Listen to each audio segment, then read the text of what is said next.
দলকে পুনর্গঠনে দেশে ফিরলেন বিএনপির ভারপ্রাপ্ত চেয়ারম্যান তারেক রহমান। ২০০৯ সালের পর দীর্ঘ সময় প্রবাসে থাকার পর অবশেষে দেশে ফিরলেন বিএনপির ভারপ্রাপ্ত চেয়ারম্যান তারেক রহমান। আসন্ন জাতীয় নির্বাচনকে সামনে রেখেই তার এই প্রত্যাবর্তনকে ঘিরেই রাজনৈতিক অঙ্গনে নানা আলোচনা শুরু হয়েছে।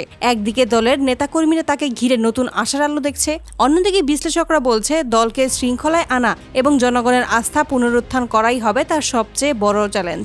২০০৯ সালের পর একাধিক মামলার কারণে দেশ ছাড়তে বাধ্য হন বিএনপি নেতা তারেক রহমান। তখনকার আওয়ামী লীগ সরকার তাকে দুর্নীতি ও অন্যান্য অভিযোগে অভিযুক্ত করেন। কারাবরণ এবং রিমান্ডে শেষে রাজনৈতিক সমঝোতার অংশ হিসেবে তিনি চিকিৎসার জন্য লন্ডনে পাড়ি জমান। এরপর প্রায় ১৬ বছর নির্বাসিত জীবন কাটান তিনি। প্রবাসে থেকেও তিনি বিএনপির ভারপ্রাপ্ত চেয়ারম্যান হিসেবে দলের নীতি নির্ধারণে যুক্ত ছিলেন। তবে মাঠ পর্যায়ে সরাসরি নেতৃত্ব না থাকায় দল বারবার সাংগঠনিক দুর্বলতায় ভুগেছে। গত বছরের ৫ আগস্ট দেশে যে বড় রাজনৈতিক পরিবর্তন ঘটে সেটিই মূলত তারেক রহমানের দেশে ফেরার পথ সুগম করেছে। ৫ই আগস্ট ছাত্র জনতার আন্দোলনের মুখে তৎকালীন প্রধানমন্ত্রী শেখ হাসিনা দেশ ত্যাগ করেন।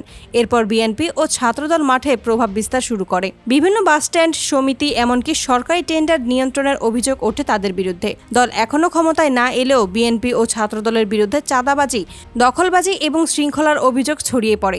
এতে সাধারণ মানুষের মধ্যে তাদের ভাবমূর্তি ক্ষতিগ্রস্ত হয়। বিশ্লেষকরা বলেছেন, এই নেতিবাচক পরিস্থিতি কাটাতেই আসন্ন জাতীয় নির্বাচনের আগেই দেশে ফিরছেন তারেক রহমান।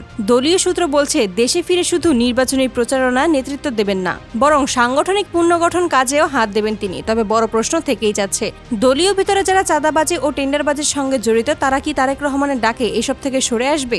রাজনৈতিক বিশ্লেষকরা মনে করছেন, তারেক রহমানের সবচেয়ে বড় পরীক্ষা হবে দলকে শৃঙ্খলায় আনা এবং জনগণের কাছে বিএনপিকে গণতান্ত্রিক ও সুশৃঙ্খল দল হিসেবে পুনর্গঠন করা। তা না হলে শুধু নেতৃত্ব দিয়ে আস্থা পুনরুত্থান সম্ভব নয়। তবে বিএনপির ভেতরে নতুন উদ্দীপনাও লক্ষ্য করা যাচ্ছে। দীর্ঘদিন ধরেই নেতৃত্বহীনতার কারণে হতাশায় থাকা কর্মীরা এখন আশাবাদী। তারা মনে করছেন, তারেক রহমান মাঠে সরাসরি যুক্ত হলে দল আবারও সাংগঠনিক হয়ে শক্ত অবস্থান নিতে পারবে। সাধারণ মানুষের একটি অংশ অবশ্য এখনো সংশয়ী। তাদের প্রশ্ন, গত ১ বছরে যে অভিযোগগুলো বিএনপি ও ছাত্রদলের বিরুদ্ধে উঠেছে সেগুলো কি শুধু তারেক রহমানের নেতৃত্বেই দূর হবে, নাকি পুরনো অসঙ্গতি আবারও মাথাচাড়া দেবে? সব মিলিয়ে বলা যায়, তারেক রহমানের দেশে ফেরা বিএনপির রাজনীতিতে বড় ধরনের পরিবর্তনের সূচনা করতে পারে। তবে তিনি কতটা দৃঢ়তার সঙ্গে দলকে পুনর্গঠন করতে পারবেন আর দলীয় ভিতরের অসঙ্গতি কতটা নিয়ন্ত্রণে আনতে পারবেন সেটি এখন দেখার বিষয়। দেশের রাজনৈতিক অঙ্গন তাকিয়ে আছে তার পরবর্তী পদক্ষেপের দিকে।